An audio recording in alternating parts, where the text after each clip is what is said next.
Jo? No, to je nesmysl, že jo? Z čeho to ten umělec ví? Co pak se takovýhle člověk našel někde v nějaký jeskyni takhle? Opoloblečený, to je sugestivní prostě metoda, jak lidem vnuknout evoluci. No, podívejte se, jak ty lidé kreslili. Jo? Já bych to nenamaloval, nevím jak vy. Já bych to nenamaloval. Co pak tohle kreslili nějaký polozvířata? Nějaký lidi? Já bych to nenamaloval. To kreslili normální lidi, schopní lidi. Jo?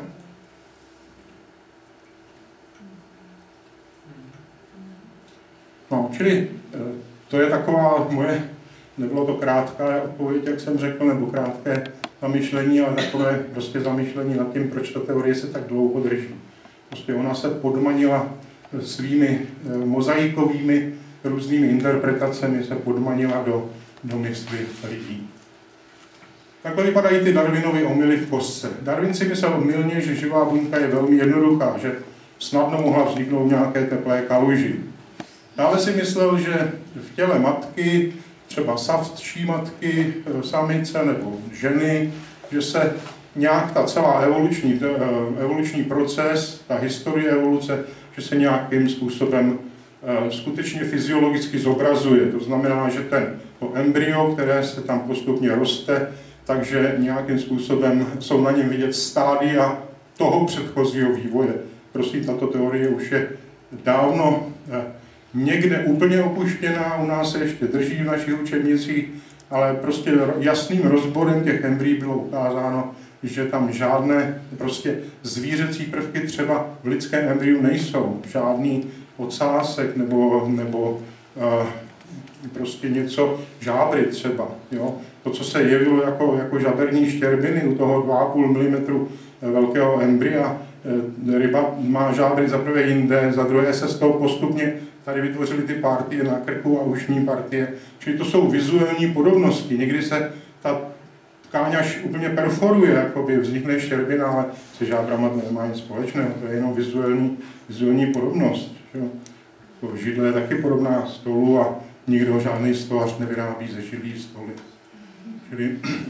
Čili celá ta rekapitulační teorie se ukázala jako mylná. Když se narodí dítě, tak nemá zoubky ještě, ale má jazyk. Ryby naopak mají zuby, nemají jazyk. Čili je to opačně a celá řada věcí je tam opačně. Nebo prostě se to nedá nějak skloubit. V lidském těle nejsou žádné zbytečné orgány, natož 180. To znamená hypofýza, epifýza, mandle, appendix, u všeho se zjistila funkce.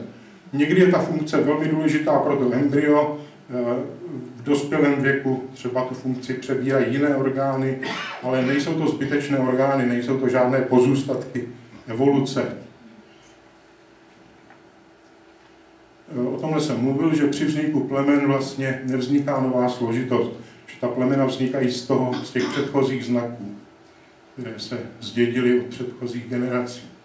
Darwin si mylně myslel s Charlesem s Lamarckem, že somatické změny, to znamená, když se nám něco změní v těle, že se to předá. To znamená, on ve své knize uvádí, měl to z doslechu spíš, že kdo si přišel o malíček a potom jeho děti už potom, že měli trošku kratší ty malíčky. Což je samozřejmě nesmyslné. Víme proč dneska, že víme to z genetiky, protože celé naše tělo, jak jsem se zmiňoval, je vlastně předem v takovém tom blueprintu naprogramováno v genech a když si přijdu, nedej Bůh, o malíček nebo o ruku nebo o cokoliv, tak se to samozřejmě tím nepřenese do těch mých genů, do té genetické informace. Představte si, jak bychom všichni vypadali po těch válkách a různých úrazech. Kdyby se to všecko dědilo, to bychom se ani nepoznali. To bychom byli opravdu plný příšery. Tak díky Bohu, že se to nedědí. Dědí se samozřejmě to, co postihne tu genetickou informaci. Zkameněliny jsou do dneška obrovský problém pro evoluci a už Darwin s tím zápasil a myslel si, že se jednou najdou zkameněliny, které potvrzují jeho teorii. Prosím, jich spíše méně než více, i když evolucionisté vám řeknou pravý opak, ale na tom je třeba opravdu důsledně jaksi stát, důsledně to tvrdit, kdyby skutečně se všechno vyvíjelo miliony let, tak by v těch sedimentárních vrstvách musely být miliardy miliard. Ne 10, ne 100, ne 1000. I milion by bylo málo. Z drobných odstupňovaných tvarů.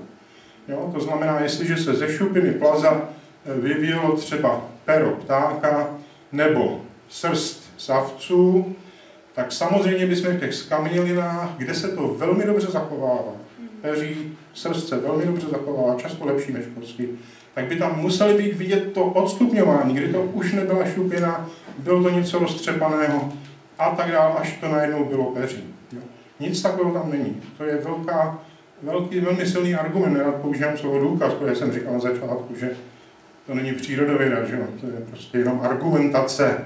Čili je to velmi silný argument proti té teorii, že kdy došlo k tomu, že ryby vylezly na souš a narostly jim z ploutví nožičky a pak se sebou jít živelní vůstaly plazy a z těch pak ptáci a savci a tak dále. Čili skameněliny jsou velmi silný důkaz proti evoluci. Samozřejmě evolucionisté vám řeknou, že jich mají dost a tak dále a budou se hádat, ale kdo trošku, dá se to i počítat, že jo? To jde i spočítat, velmi snadno to jde spočítat, kolik mezi ptákem a plazem by muselo být skamenělin, že jo? Když vezmete průměrný věk toho tvora a podělíte to prostě tou délkou, jak se dlouho třeba vyvíjelo křídlo, 50 milionů let podle doktora Zbyňka Ročka, tak zjistíte, kolik tam muselo těch generací být, A, B, C, D, E, až k tomu ptáku. Jo? Čili to by byly opravdu miliardy a teď ještě si vezměte, že každá ta generace měla bratry, sestry, sestřenice, jo? Čili těch tvorů by muselo být miliardy. A to je jenom jedna věc. Jo? Teď všechno se takhle vyvíjelo. Čili to jasně ukazuje, to velmi silný důkaz proti teorii evoluce. Neredukovatelně složité orgány, toho se Darwin obával, jestli se to někdy nenajde, našlo. Vypadá to úplně přesvědčivě, že některé části našich těl nemohly vzniknout postupnými krůčky. Já bych o tom mohl říkat víc, ale když jsme tady byli do rána, promiňte mi, já musím trošku taky dodržet čas. Původní domněnka o stáří světa nebyla potvrzena, za Darwina se nevědělo, jak je svět starý. V podstatě Darwin potřeboval miliony let, tak vlastně jenom doufal, že ty zemské vrstvy jsou staré. V jeho době nebyly žádné hmotové spektrometry, nedalo se měřit množství radioizotopů. Jo, takže ta původní domněnka v podstatě zase byla potvrzena jenom mozaikově, já už jsem o tom trochu mluvil, že se vybralo ty výsledky, které se hodily. Ostatní, většina se dá říct, se zavrhla jako chyby.